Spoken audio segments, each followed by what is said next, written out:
I think kids today are hit with so much pressure, be it social media or any of those types of things. I tried to be pretty frank about that, what it meant, not hide anything from the kids, and I also, just as I shared that I shared failures with employees, I shared failures with the kids. Yeah. I'd come home and it had been a bad day. And, depending on their age, I might explain why it was a bad day and what I was struggling with and things like that. So it made, it made us more human and not just parents. But they're held accountable.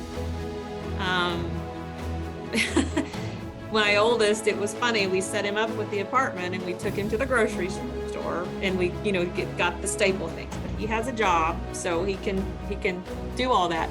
The next weekend he called and he said, well, when are we going to the grocery store today? And I said, no.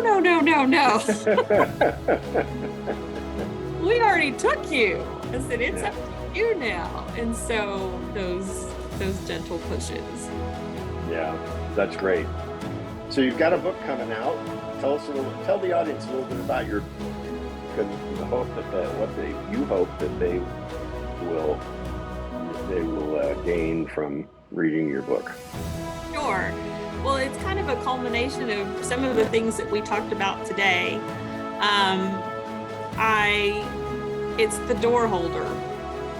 And it really is sort of the idea of leadership being authentic and humble and pushing others up, the need for empathy, and just to share sort of the premise of the book.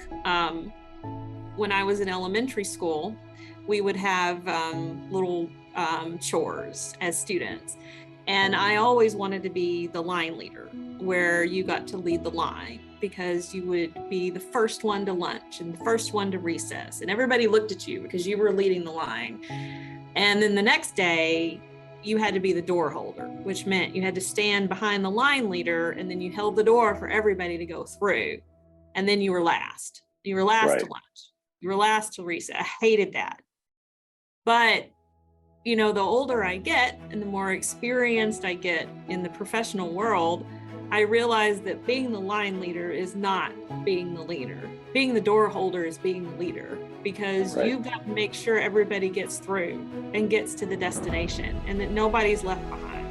And you may have to slow the line down or speed the line up.